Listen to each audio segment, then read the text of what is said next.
The story is set in 1972's Madrid. Two young boys are fighting over a marble in the staircase. The marble slips out of their hands and rolls down the stairs, stopping at a dark corner near an old lady's apartment. The younger boy tries to turn on the light switch, but it doesn't work. His older brother stops him, reminding him that their mom doesn't want them near that corner. But the younger boy ignores him and follows the marble into the apartment. He calls out for the old lady but gets no response. His older brother watches from the doorway as he finds the marble in a room where the old lady is sitting in a rocking chair with her back to him. The boy politely asks for his marble, but she doesn't move. He reaches for it, and suddenly, her hand falls off the chair, knocking over a small table. The boys are terrified and run out of the apartment. The year is 1976. 4 years have passed since the incident. A new family arrives at the same apartment building. The realtor welcomed them and showed the parents their new flat on the 3rd floor. The same apartment where the old lady lived. The flat is dust-covered since no one has lived there for years. This family has moved from a village to the city for better opportunities, selling everything they had to buy this apartment. The family comprises a couple, their 3 children, and their grandfather. After giving them the keys, the realtor leaves them to settle in. Aaro, the daughter, takes the old lady's bedroom. The older brother chooses a room with a window facing another apartment, while the youngest brother, called Baby, shares a room with Grandpa. The mother watches Aaro remove the old lady's clothes from the closet. Aaro finds a beautiful green dress and tries it on in front of the mirror. The mother then tells Aaro to bathe Baby while she cooks dinner. Aaro puts all the old clothes outside but keeps the green dress. After the bath, Aaro starts playing the I Spy game with Baby. They play 1 round and then she prepares Baby's clothes, but the clothes suddenly disappear from the bed. She looks around and sees Grandpa holding Baby's clothes in the bathroom. As she approaches him, the bedroom door closes by itself. Aaro tries to open it but can't, so she calls out to Baby, but he doesn't respond. She looks under the door and sees Baby hugging his knees on the floor. Suddenly, she sees an old woman's foot appear out of nowhere.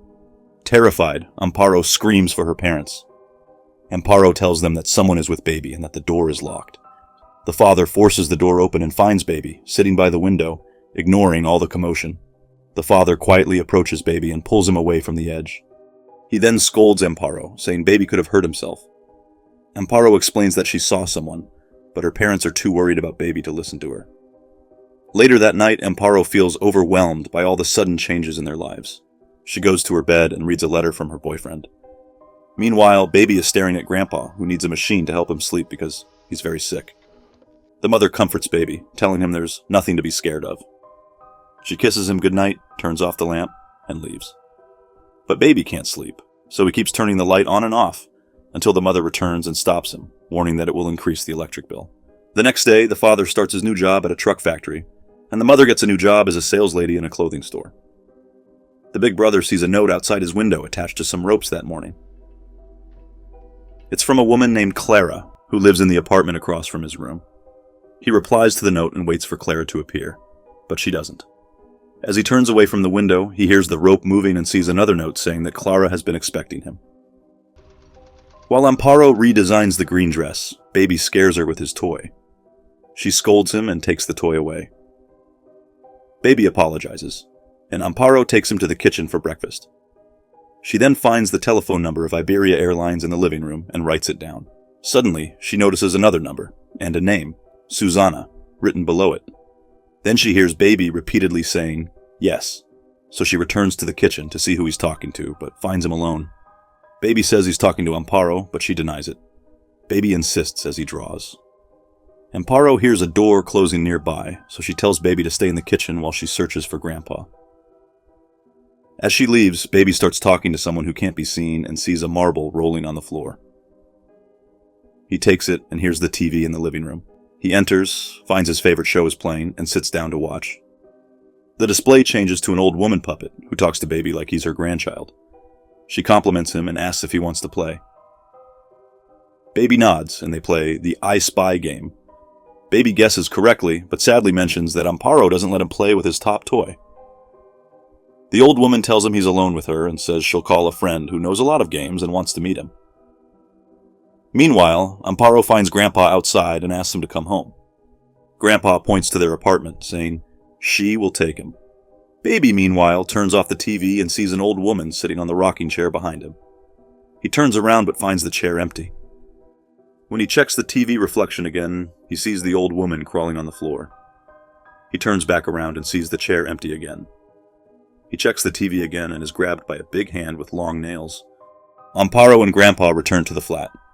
Amparo goes to the kitchen but finds it empty. She calls for Baby while searching the apartment but can't find him. She quickly informs her family. The parents come home and the police arrive. They explain that Amparo followed Grandpa outside, leaving Baby inside, but when they returned, Baby was gone. The officers searched the building but found nothing. While waiting inside, Amparo hears a phone ringing. Confused since they don't have a cable line yet, she follows the ringing to the living room. She answers the phone and hears Baby's voice, warning her to be quiet because someone will hear them. She asks if it's a man or woman, but Baby says he's been caught. The call drops and Amparo hears Baby screaming nearby. She follows the sound and discovers he's in the apartment next door. The family arrives and Amparo tells them what she found. The neighbor explains that no one has lived in that apartment for years. The father breaks down the door, revealing a dark, abandoned apartment. They call for Baby but get no answer. Amparo hears Baby's laugh from another room and finds his silhouette behind the curtains. She slowly approaches, calling his name. The lights flicker and the silhouette turns into a bigger person. Meanwhile, the family finds footprints ending at a grandfather clock. Amparo, trembling with fear, removes the curtain, revealing the old woman's ghost. The ghost grabs her hand. The family rushes to Amparo, running outside as the apartment catches fire. The next day, the mother didn't want to go to work. However, the father convinced her to go since they had just started their jobs and needed the money to pay the mortgage. Outside, Amparo called Susana's phone number, introduced herself, and asked about the apartment. But Susana rudely hung up without answering. Meanwhile, the mother noticed a disabled customer staring at her.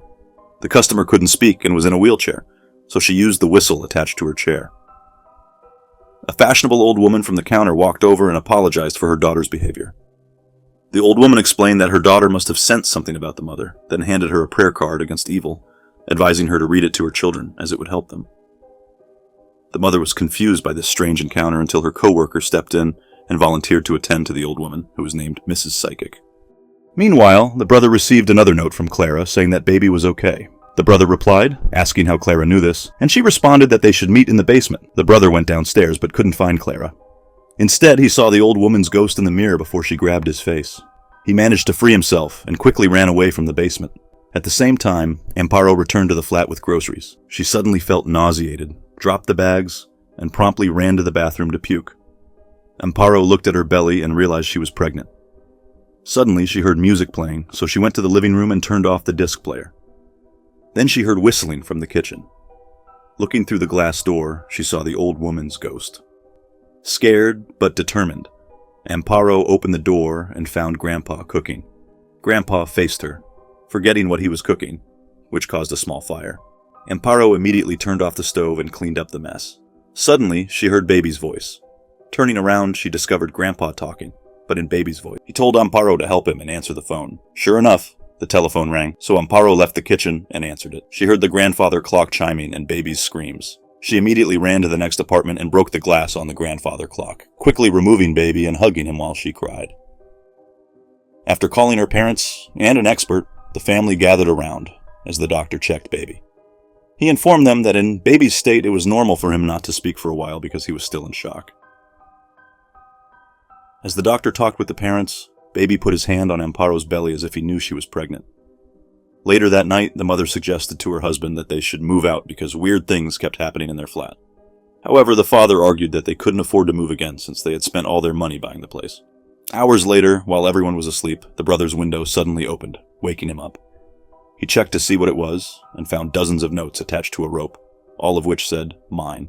Simultaneously, the mother woke up and found Baby awake, staring at a picture frame on the floor. She got up and picked up the frame, finding a note that said, "I spy." Suddenly, a woman emerged from the dark and whispered something to the mother, frightening her. Meanwhile, Amparo was mixing rat poison into her water, attempting to kill her unborn child. As she prepared to drink it, the glass suddenly broke, the power went out, and the door locked on its own. At the same time, the father heard noises from Amparo's room, so he checked it out, only to see the old woman's ghost. His flashlight flickered, and the ghost suddenly appeared in front of him. Amparo tried to open the door and repeatedly screamed as the ghost was in the kitchen with her. The father came running, broke the glass door, and dragged Amparo out just in time before the ghost could grab her. After that, the family immediately left the flat and spent the night at a motel. The next day, the couple went to the insurance company to get money. But the staff advised them not to leave because it would take decades to pay off the mortgage. After that, they parted ways to go to work. However, the father got fired for leaving work without explanation. Devastated by the continuous bad news, the mother remembered Mrs. Psychic. So she went to her house, and Mrs. Psychic seemed unsurprised to see her at the doorstep. Mrs. Psychic took the mother to her daughter's room, where she explained that her psychic daughter had a third eye. Mrs. Psychic added that the family could leave and sell the flat, but the ghost would continue to haunt them because it had already attached itself to the family. Desperate to end it, the mother asked for their help and Mrs. Psychic agreed. The family let Mrs. Psychic and her daughter inside the apartment, where the daughter faced the picture of the old woman and blew her whistle. Meanwhile, Amparo went to Susana's address and questioned her about the previous tenants in the flat. Susana showed her a photo album, revealing more pictures of the old woman. Susana explained that the person in the pictures was her brother, who was repeatedly punished by their father for being gay. Their father locked him in the clock, but the punishments weren't enough to stop him from obsessing over becoming a woman and a mother. He even stole Susana's green dress and pretended to be pregnant. One day, their father caught him in the basement with a neighbor and almost beat him to death. It turned out Susana's brother preferred to be called Clara. Susana hated her brother because of his sexuality and blamed him for everything unfortunate that happened in their family. So they locked him in the apartment because he was too obsessed with being a mother. This explains why Clara took baby and then returned him after discovering Amparo was pregnant. Clara wanted to take Amparo's child. When their parents died, Susana left the building out of shame, but Clara kept calling her every night until the day Clara died. Susana warned Amparo to be careful because Clara would do anything to be a mother, even after death. Back at the apartment, Clara possessed Mrs. Psychic's daughter and created chaos. She pinned the family to the furniture to get to baby, but Mrs. Psychic bravely faced Clara and prayed, hiding baby behind her. However, Clara used her powers to weaken Mrs. Psychic by making her puke black liquid. The psychic daughter's body levitated as she approached baby, but before she could take him, the pregnant Amparo arrived. Clara freed baby and commanded Amparo to give up her unborn child. Amparo tried to make Clara realize she shouldn't let vengeance and obsession ruin her chance to be a good spirit. However, Clara refused, her obsession overpowering her. So Amparo took a broken glass and pierced her own belly. Clara screamed as Amparo tried to kill the unborn child. This act unconsciously freed the family, but before Clara could attack Amparo, the father ran to her and dragged her as he jumped out the window. Their loved ones cried and screamed as they heard the father and the psychic girl's bodies hit the ground. Unknown to them, Mrs. Psychic's daughter was still alive. A few months later, the family left the apartment, and their mortgage was paid off by the father's life insurance. Amparo's belly had grown, but they would never forget their experience in the flat. Inside the apartment, the rocking chair suddenly started to move, followed by the telephone ringing, signaling that Clara was waiting for a new family to fulfill her dream of being a mother.